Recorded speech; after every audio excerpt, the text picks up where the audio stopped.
Hi guys, Artiar here. So we really talk about how Mizusumi Aya performs in both turn 1 and turn 2 team. Basically any kind of playstyle, you can also play her. I've made several videos about her showcase. If you're interested, you can go check it out. But in today's video, I'll be showing you how to actually build her because she's very flexible. There's a lot kind of different build style, but I will be showing my own personal setup and how and why I actually built her this way. She's easily one of the most flexible support in Etheria right now, and if you build her right, she can completely change how your team performs in both PvE and also PvP. Alright, so for PvE wise, right, so this is like my Mizusumi Aya PvE. So where you can actually use her is basically any kind of content that actually have a lot of target for you to kill. For example, in Doki Doki, that there's a lot of mob. Once you kill one mob, then you'll get refreshed by the skill CD, or if you already have the skill CD, then you can actually get the turn meter push instantly to keep rotating your turn. So it's very good at Doki Doki, and also pretty good in like the Ethernet rally as well. Like when you fight, I haven't completed the whole thing because I'm still slowly pushing. It takes a long time, right? But when you're fighting like these kind of stages, and then you want a turn meter pusher, and then you want someone to push up the team, cooldown reduction, and let your team just keep rotating faster. She's also doing decently job against this kind of mob, because usually this kind of team, there are 5 enemy, right? Once you kill one enemy, then you can just keep on looping your turn meter pushing with Aya to keep on taking the turn. So she's actually pretty good in PvE as well. Not too massive compared with other supporter, but as a turn meter pusher and also a cooldown reduction, she actually do pretty well. So I actually use her a lot in the PvE, like all this like monthly content thing. The PvE cause I can just keep on rotating the skill and also keep reducing the cooldown, so I can just keep spamming my revelation, like let's say revelation Rosa, revelation Really a few times at a row, because keep on taking the cooldown with the Codex combination. Alright, so currently in PvE wise, this is the build I'm going for. Swift Frost Strife and Swift Might. Basically the Strife here is nothing important, just getting some tanky. Just focus on speed and just focus on mainly just the speed, because you just want her to rotate the turn faster and or turn meter push your whole team fast. Because like let's say in Amber Track, right? Amber Track, when you are fighting, like let's say the team here, the bosses here, usually they have the buff that actually reduce your speed. So if you build your Aya very fast and make your Aya just turn meter push your whole team, then you can just cut off the whole enemy team. Just treat her as a Doki Doki in a way. Then for PvP wise, there's 2 builds currently I'm going for. One build is the Codex build. So this is my Doki, right? You can ignore my Doki. Let's take a look at Aya. So my Aya here, this is my current build. There's 2 builds. One is the Reaper Step build, one is the Codex build. I have 2 presets for her. One is this Hit Me Aya, and the other one is Codex Aya. So what is the difference is, so this one here is what I use in RTA currently, is when I know that enemy actually gonna outspeed me. So let's say, because I'm playing a Cliff CC, right? So I want speed. If enemy is also playing a Cliff CC and I want to avoid the enemy to actually outspeed me, so let's say they already took Tsukiomi, they took like Lily, they took like Doki Doki, like all my speed contest unit, so I'm actually gonna lose in speed. I already know that I'm gonna lose in speed, then I will pick Aya to try to cut in. It's kind of like my Doki build. Like if you think of my Doki, right? My Doki is also on Strife, and then my Doki is on the Alicon just to counter the CC comp. Then for my Aya here, is not going for Alicon, it's going for Reaper Step. Is I want them to hit me, and then probably I will get debuff, and then I will also get Strife. So I have a 30% turn meter push, instantly cut off from the enemy loop, and then instantly cast the S3. 40% turn meter push can just make all my unit cut in and then recounter them if in a speed battle fight. So this is my Aya build, just focus on speed, and then going for Strife build, so I get another turn with 10% here and 20% from Reaper Step.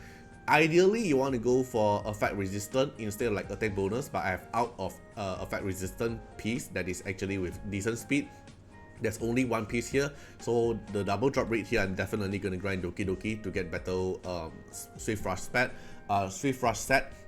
But then with my Reaper Step here, I have a Raid Insight with 48%. Usually to resist 1 debuff, it should actually able, right? So I can actually proc at least 1 resistance from the resist debuff, then I can get turn meter push and cut off the enemy. So this is the Aya I'm using in RTA if I know that I will actually get outspeed. If I face like a bruiser and I don't worry about getting outspeed, then I probably won't bring in Aya. Aya is my counter pick against like another speed player, and then I know that they already took all my speed contest units, so I can't really speed contest anymore. Then I will bring Aya in just to hope that they actually do AoE damage. Like if they have like Freya to secure me, then I'll ban her to secure me. Then I hope that Freya actually hit me, then I have a chance to actually cut in. Something like that. Or enemy Plume. If like enemy Plume and Freya probably I ban Freya, then Plume is actually forced to hit me, right? Then I'm probably able to resist and then cut in. There's a few times that I actually use Aya to cut in the enemy who are actually using Plume, because Plume is forced to cast AoE, and then Plume also have debuff. So when Plume do debuff to me, I'm usually gonna resist at least one debuff. Then I'll just cut in and then just turn meter push my whole team and then re-cleave them. Alright, so this is my Reaper step 1. Then the other one is my Codex Aya. So this is how my Codex Aya looks like. This is what I use in Aya Arena. Just basically focus on speed as well. You can see it's slightly faster than my Reaper step 1, but then I'm going for Codex. So why you want to go for Codex is because your S3, after you cast your S3 of turn meter pushing, then you still remain your S3 cooldown because Codex helps you refresh it. And then once you kill any of the enemy, then Aya will instantly get an 80% turn meter push because your Codex let you refresh your S3. So your S3 is already on ready. Then once you kill an enemy, then instantly push 80% of turn meter push for herself. So this is what I use for Aya Arena. So there's two different builds for it. And if you're a turn 2 player, then that Aya probably is not something you want to go for. You want to go for like blood buff Aya. You can take this for example. Again, this is the blood buff Aya from the previous turn 2 showcase for the Aya one. So he's going for blood buff, strife, and Swift Smite. This is something you can actually go for if you're a turn 2 player and you're using Aya to counter the speed player, like a player like me. If you face player like me and then you want to counter like speed, then you can probably get an Aya with a decent amount of speed will do, but high effect resistance, because you're gonna prod a Reaper step and then let the Reaper step cast in and turn meter push your whole team and let your team cut in. So if you want to look at the turn 2 Aya, you can go check out the turn 2 Aya showcase, but this specifically for the turn 2 player because you want tankiness from the blood buff, and then you want some speed, and then you want strife for 10% turn meter push, and then with Reaper step here for another 20% to make it into 30% turn meter push. Then in terms of Lattice investment, for turn 1 player, probably you want to go for the S3 first because you want to get the maximum amount you are able to get from the turn meter push, which is 40% here. And if you kill someone, then Aya is able to get 80%. This is what you want to go for if you're a turn 1 player, because that's what matters the most, right? Because you want to rotate the turn faster, and the turn meter push matters for you a lot. Then for turn 2 player, in my opinion, probably you want to go for the passive first because you want to get this effect. The effect can still trigger when unable to act. This is actually important for the turn 2 player because most probably you're using Aya to counter the CC, and if the enemy control actually hits on Aya and you want the Aya to take the turn with the Reaper step, right? But after taking the Reaper turns action, but if you can't purify away the debuff because your Aya is actually on CC, then it's actually useless as well. So if you are a turn 2 player, your first priority is actually going for the S2. You want to get the S2 level 5 first to get this effect. Then after that, you can focus on S3 for the turn meter pushing, then only go for the S1 for the speed. So why I would say Ayaya's speed is not that important no matter you are at turn 1 player or turn 2 player, because most likely you are using your Ayaya as the Reaper step to re-counter the enemy, right? So the speed doesn't matter too much at the start because you are getting pushed by strife or Reaper step, or you're using the other team comp another speed contest unit like Tsukuyomi or like, let's say like Mio, for example, to actually kill someone first. Then you only trigger the Ayaya turn meter push here. So most likely you won't, the priority on S1 is not that high yet. For turn 2 player is S2, for turn 1 player is S3. But if you are a turn 1 player that actually using Ayaya as the speed contest unit like Doki Doki, even though there's 120 speed only, then you want to go for the S1 to get for the speed first. But for majority of the player, I would say that you're actually not going to use Ayaya as the speed contest unit, right? Then you can consider between S2 and S3 first, depends on your playstyle. So yeah, that's my current build for Aya and why I think it really works well for Aya. But of course, she's very flexible. There's a lot kind of playstyle and a lot kind of different build on her as well. So feel free to tweak around based on your playstyle. So hopefully this video actually helped you guys out to actually decide how you should actually build her for your team.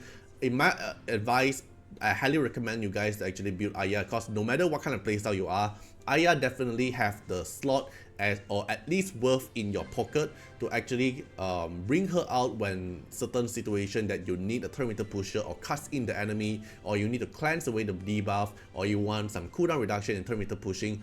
Then she actually fits into the role very well. She's actually a very good unit. I highly advise everyone to actually get at least one copy of Aya, and then in terms of Lattice investment depends on your playstyle. Alright, so hope you guys enjoyed the video and see you guys in the next one. Bye bye. Special thanks for the direct support on the YouTube membership. So for the benefactor of Artiar, which is Trencan, thank you so much for your support. And for the supporter or patron of Artiar, which is Louis Schneider, Agni, Wang Tamer, Ziggy, Kamaruki, Sunwaltz, Rimu, Chawny, Antonio Winterspoon, First Law, D&D, thank you so much for your support. And special thanks to the Super Tanks MVP, HMZ Riggs, thank you so much for your support. Special thanks for the direct support on the live stream super chat for the latest 10. Thank you so much for Code Wardeners, Calamity, Agni, Love Fatima, Fatima Little Underwear, Bloods, Riku Fred, Chawny. Thank you so much for your support.